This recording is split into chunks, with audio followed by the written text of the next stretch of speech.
Halo, welcome back to my YouTube channel, Dharma di sini. Nah, kali ini saya dapat servisan sebuah HP. HP ini adalah HP brand Realme. Ya, saya kurang tahu ya Realme apa karena tadi orangnya cuma menyebutkan Realme ya.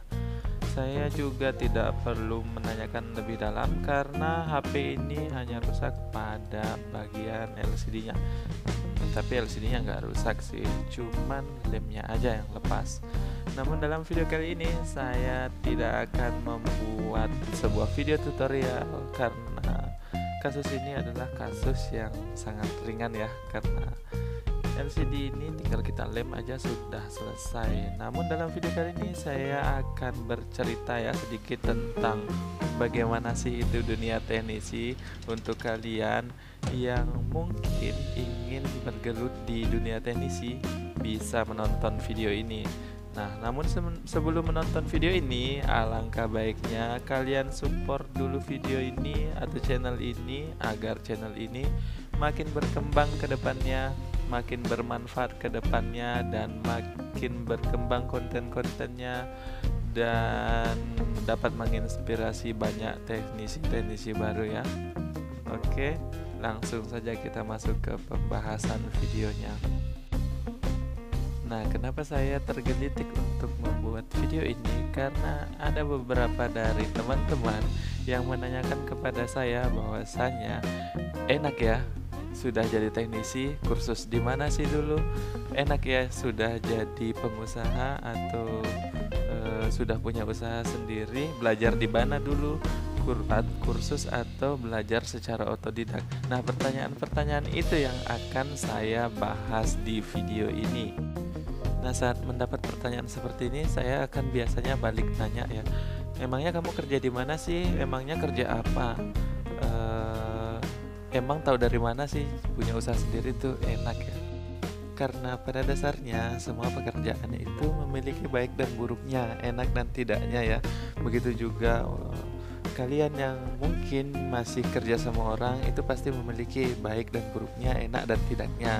Begitu juga seperti kita yang bergelut di dunia usaha itu juga memiliki enak dan tidaknya, baik dan buruknya dari usaha itu. Nah, berbicara mengenai profesi saya sebagai teknisi itu yang ingin saya bahas hari ini, saya dengan jelas mengatakan bahwasanya jadi teknisi itu, khususnya teknisi HP ya, itu sering rugi. Kenapa saya bicara seperti itu? Karena atau gini deh, saya akan bercerita dari awal jadi teknisi. Dulu saya kuliah di perguruan tinggi swasta yang ada di Makassar sini. Sambil kuliah saya ikut sama kakak untuk merintis sebuah usaha yang notabene-nya itu adalah usaha milik kakak saya sendiri. Saya ikut ya istilahnya bantu-bantulah sebagai adik ya, ikut bantu-bantu dan sambil belajar juga. Nah, singkat cerita, sebelum saya selesai kuliah, saya memutuskan untuk fokus di dunia usaha ya. Di dunia usaha dalam hal ini saya ingin memfokusi skill saya di teknisi handphone. Nah, browsinglah saya, carilah saya mentor-mentor yang bisa membimbing saya apa sih yang harus dipahami sebagai teknisi handphone itu sendiri. Nah, dapatlah saya, kebetulan mentor saya adalah kenalan saya juga kenalan kakak saya. Jadi enaklah untuk bertanya atau membahas lebih dalam mengenai dunia yang ingin saya geluti ini.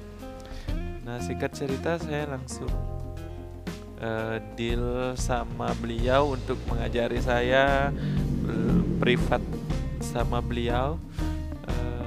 Selama berapa bulan saya ikut sama beliau, dan beliau juga selalu bilang sama saya, jadi teknisi HP itu harus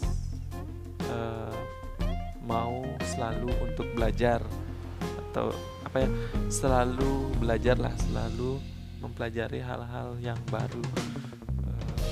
karena dunia servis HP itu ya seperti kita tahu ini, HP setiap masanya pasti akan berkembang ya, teknologi akan berkembang mengikuti zamannya.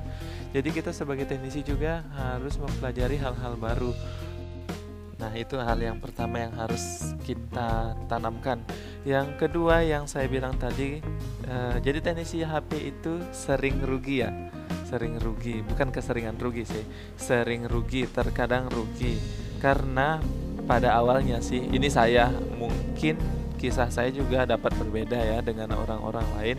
Pada awal mula saya jadi teknisi HP itu sering sekali rugi atau sering sekali ganti rugi ya, karena pada dasarnya saya adalah newbie di dunia ini, di dunia servis HP ini. Saya belajar mulai dari nol lah, mulai dari bongkar HP, bongkar LCD, pasang LCD, ganti konektor cas dan sebagainya. Saya itu mulai dari nol, karena sebelumnya saya ikut sama kakak saya itu, dia adalah teknisi laptop ya, jadi lebih familiar dengan dunia laptop. Karena saya baru terjun di dunia HP, jadi kadang-kadang saya dapat servisan ya. Ini ceritanya, saya sudah selesai privat dan saya buka jasa servis HP di counter milik kakak saya ya, yang karena kan kakak saya tidak fokus ke handphone, dia fokus ke laptop, jadi saya yang mengambil alih untuk handphonenya. Jadi pada saat awal-awal mendapat servisan itu sering rugi, karena pada saat saya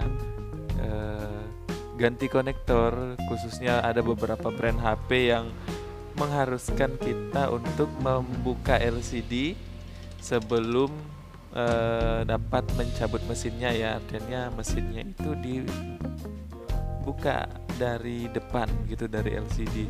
Nah, pada saat saya mencabut LCD itu, LCD-nya tidak sengaja pecah ya. Mau tidak mau kita harus menggantikan LCD-nya. Dimana kita pahami harga ganti konektor itu ya nggak sampai 100 lah untuk di wilayah saya. Dan kita pahami juga harga LCD itu jauh di atas nominal yang saya maksudkan tadi atau yang saya sebutkan tadi. Jadi ya nyatanya rugi ya, pasti rugi. Tapi ya lagi-lagi mentor saya selalu bilang, rugi tidak apa-apa, sekali rugi tidak apa-apa. Pengalaman itu akan selalu kita kenang sampai mungkin selama kita jadi teknisi ya, akan kita kenang ketika kita dapat kasus yang sama seperti itu. Wah, ini harus hati-hati nih.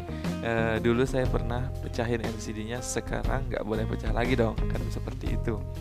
Nah, yang kedua yang sering bikin rugi itu adalah HP-HP yang dulu itu biasanya diganti antara LCD dan touchscreen-nya itu terpisah ya. Antara LCD dan touchscreen-nya itu terpisah. Jadi terkadang HP-nya hanya rusak pada LCD-nya atau touchscreen-nya lah, salah satunya. Jadi kita harus pelan-pelan ya. Misalkan ini LCD-nya yang mau diganti, kita harus menjaga touchscreen-nya agar tidak pecah. Karena harga yang kita berikan itu notabene harga ganti LCD-nya saja ya. Jadi kadang-kadang kita harus pelan-pelan. Dulu pernah saya buka, masih ingat brand Samsung J2 Prime ya. J2 Prime itu yang rusak adalah LCD-nya. LCD-nya saya kasih harga deal LCD. Pas saya buka ternyata touchscreen-nya juga pecah. Mau tidak mau kita gantikan juga touchscreen-nya ya. Untung kalau jasa ganti LCD yang kita dapatkan dapat menutupi harga touchscreen-nya ya. Kalau tidak ya pastinya rugi lagi dong. Dan itu hanya beberapa kasus kerugian yang pernah saya alami sih. Masih banyak-banyak lagi. Saya bercerita seperti ini untuk memberi masukan ya untuk teman-teman yang baru terjun di dunia tenis ini, agar tetap berhati-hati atau telitilah dalam kerja gitu, supaya tidak banyak kerugian. Tapi di samping kerugian yang saya alami ya, pasti yang saya dapatkan atau hasil yang saya dapatkan jauh lebih besar ya. Makanya saya masih tetap bertahan di profesi ini.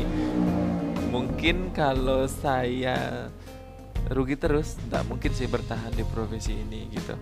Jadi untuk teman-teman yang baru terjun di dunia ini, tetap semangat, tetap belajar terus hal-hal baru, join di komunitas-komunitas teknisi, beli dongle-dongle, lengkapi alatnya kalian, dan jangan takut rugi ya, dalam artian rugi itu bisa diantisipasi, nah, itu harus ya. Tapi ketika memang kita harus rugi atau kita harus ganti rugi servisan atau barang user, anggap saja itu sebagai pelajaran atau bekal kita untuk menjadi teknisi yang pro atau master ke depannya. Oke, mungkin sekian sedikit cerita pengalaman di dunia teknisi dari saya pribadi ya. Mungkin orang lain juga memiliki cerita yang berbeda dari ini. Semoga bermanfaat. See you the next video. Tetap jaga harga servisan. Oke.